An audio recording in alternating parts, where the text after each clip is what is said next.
श्री कृष्ण गोविंद हरे मुरारी, हे नाथ नारायण वासुदेवा। ओम तत्सत। श्री गणेशाय नमः। श्रीमद्भागवत महापुराणम चतुर्थ स्कंद अथ त्रयोविंशो अध्याय। राजा पृथु की तपस्या और परलोक गमन। श्री मैत्रेय जी कहते हैं कि इस प्रकार मनस्वी प्रजापति पृथु के स्वमेव अन्नादि तथा पुरग्रामादि सर्ग की व्याख्या करके अस्थावर जंगम सभी को आजीविका का सुभेता कर दिया तथा साधुजनोचित धर्मों का भी खूब पालन किया। मेरी अवस्था कुछ ढल गई है और इसके लिए मैंने इस लोक में जन्म लिया था। उस प्रजाक्षण रूप ईश्वराज्ञा का पालन भी हो चुका है। अतः अब मुझे अंतिम पुरुषार्थ मोक्ष के लिए प्रयत्न करना चाहिए। यह सोचकर उन्होंने अपने विरह में रोती हुई अपनी पुत्री रूपा पृथ्वी का भार पुत्रों को सौंप दिया और सारी प्रजा को बिलखती छोड़कर वे अपनी पत्नी सहित अकेले ही तपोवन में चल दिए। जहाँ भी वे वानप्रस्थ आश्रम के नियमानुसार उसी प्रकार कठोर तपस्या करने में लग गए। पहले गृहस्थाश्रम में अखंड व्रत पूर्वक पृथ्वी को विजय करने में लगे थे। कुछ दिनों तक तो उन्होंने कंदमूल फल खाकर बिताए, कुछ काल सूखे पत्ते खाकर रहे, फिर कुछ पखवाड़ों तक जल पर ही रहे और इसके बाद केवल वायु से ही निर्वाह करने लगे। वीरवर पृथु मुनि वृत्ति में रहते थे। गर्मियों में उन्होंने पंचाग्नियों का सेवन किया। वर्षा ऋतु में खुले मैदान में रहकर अपने शरीर पर जल की धाराएं सही और जाड़े में गले तक जल में खड़े होकर वे प्रतिदिन मिट्टी की वेदी पर ही शयन करते थे।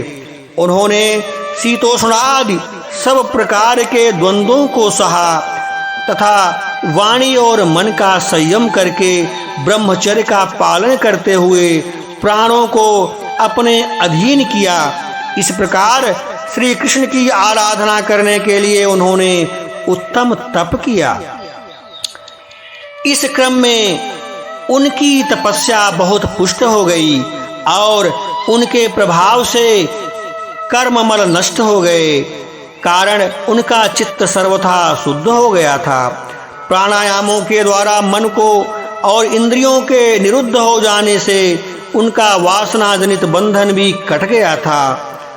तब भगवान सनत कुमार ने उन्हें जिस परमोत्कृष्ट आध्यात्म योग की शिक्षा दी थी उसी के अनुसार राजा पृथु पुरुषोत्तम श्री हरि की आराधना करने लगे। इस प्रकार भगवत परायण होकर श्रद्धा पूर्वक सदाचार का पालन करते हुए निरंतर साधना करने से परब्रह्म परमात्मा में उनकी अनन्य भक्ति हो गई।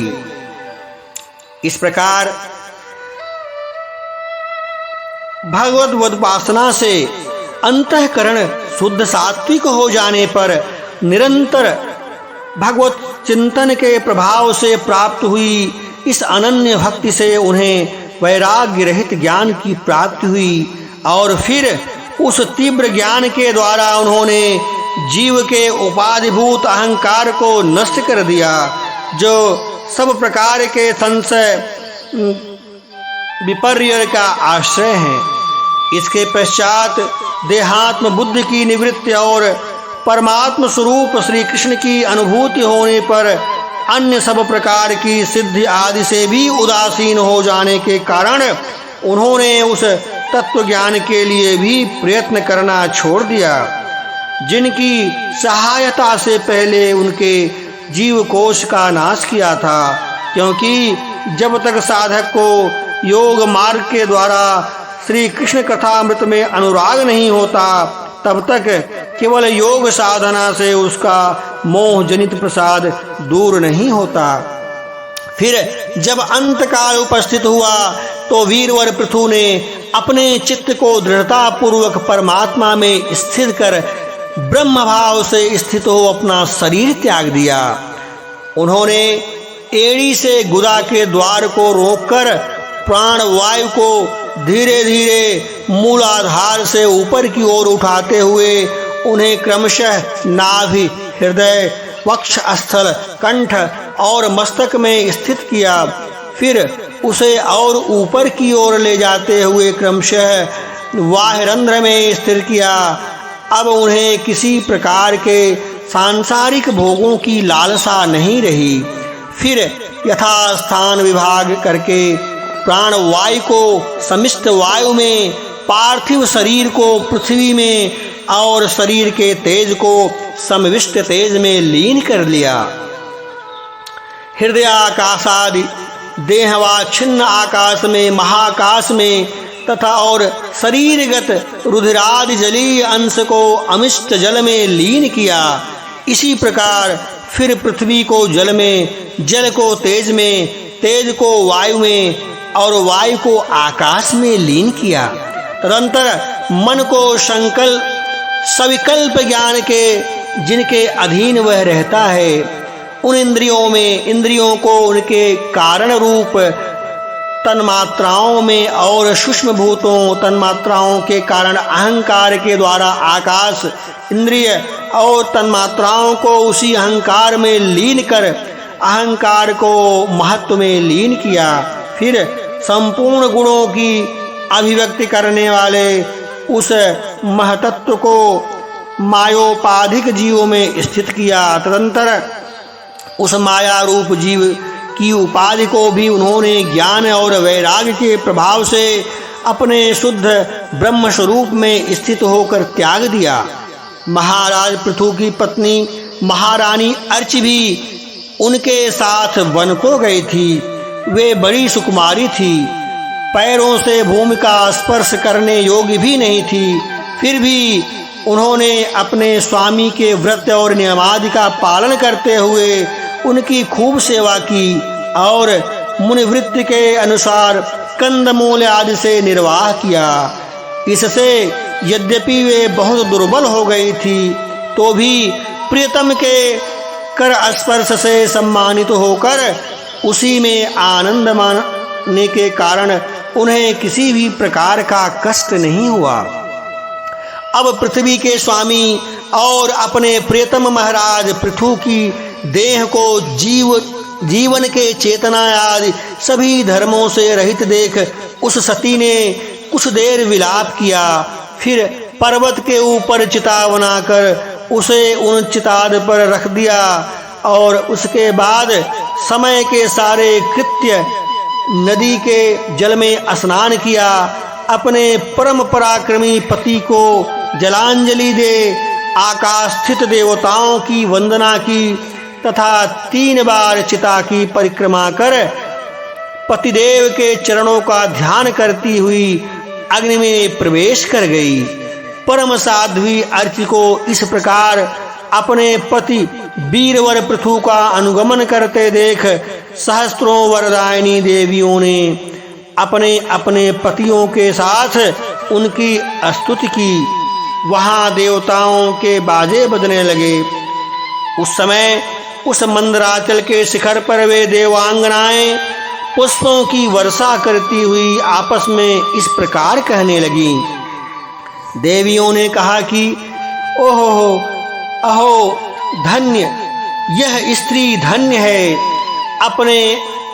इसने अपने पति राजराजेश्वर पृथु की मनवाणी शरीर से ठीक उसी प्रकार सेवा की जैसे लक्ष्मी जी यज्ञेश्वर भगवान विष्णु की करती हैं। अवश्य ही अपने अचिंत्य कर्म के प्रभाव से यह सती हमें भी लांघकर अपने पति के साथ उच्चतर लोकों को जा रही है। इस लोक में कुछ ही दिनों का जीवन होने पर भी जो लोग भगवान के परम पद की प्राप्ति कराने वाला आत्मज्ञान प्राप्त कर लेते हैं, उनके लिए संसार में कौन सा पदार्थ दुर्लभ है। अतः जो पुरुष बड़ी कठिनता से भूलोक में मोक्ष का साधन स्वरूप मनुष्य शरीर पाकर भी विषयों में आसक्त रहता है, वह निश्चय ही आत्मघाती है। हाय हाय, वह ठगा गया। श्री मैत्रेय जी कहते हैं कि विदुर जी, जिस समय देवांगनाएं इस प्रकार स्तुति कर रही थी, भगवान के जिस परम धाम को आत्मज्ञानियों में श्रेष्ठ भगवत प्राण महाराज पृथु गए, महारानी अर्च भी उसी पतिलोक को चली गईं। परम भागवत पृथु जी भी ऐसे ही प्रभावशाली थे। उनके चरित्र बड़े उदार थे। मैंने तुम्हारे सामने ही उनका वर्णन किया है। जो पुरुष इस परम पवित्र चरित्र को श्रद्धा पूर्वक निष्काम भाव से एकाग्र चित्त से पढ़ता है, सुनता है अथवा सुनाता है, वह भी महाराज पृथु के पद भगवान के परम धाम को प्राप्त हो जाता है। इसका सकाम भाव से पाठ करने से ब्राह्मण ब्रह्म तेज प्राप्त करता है, क्षत्रिय पृथ्वीपति हो जाता है, वैश्य व्यापारियों में प्रधान हो जाता है और शूद्र में साधुता आ जाती है। स्त्री हो अथवा पुरुष, जो कोई इसे आदर पूर्वक 3 बार सुनता है, वह संतानहीन हो तो पुत्रवान हो जाता है, धनहीन हो तो महाधनी हो जाता है, कीर्तिहीन हो तो यशस्वी हो जाता है और मूर्ख हो तो महापंडित हो जाता है। यह चरित्र मनुष्य मात्र का कल्याण करने वाला और अमंगल को दूर करने वाला है। यह धन, यश और आयु की वृद्धि करने वाला, स्वर्ग की प्राप्ति कराने वाला और कलयुग के दोषों का नाश करने वाला, यह धर्मादि चतुर्वर्ग की प्राप्ति में भी बड़ा सहायक है। इसीलिए जो लोग धर्म, अर्थ, काम और मोक्ष को भली भांति सिद्ध करना चाहते हों, उन्हें इसका श्रद्धा पूर्वक श्रवण करना चाहिए। जो राजा विजय के लिए प्रस्थान करते समय इसे सुनकर जाता है, उसके आगे आकर राजा लोग उसी प्रकार भेंटें रखते हैं जैसे पृथु के सामने रखते थे।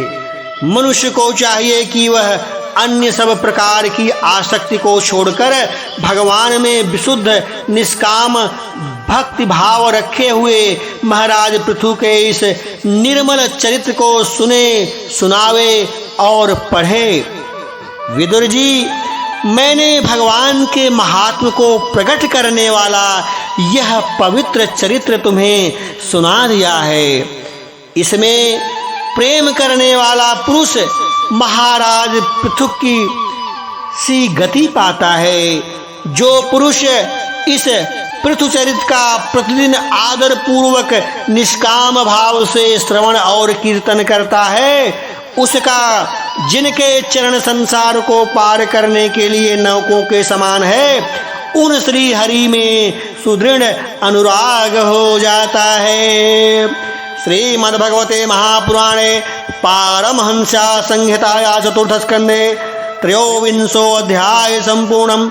वृंदावन विहारी लाल की जय।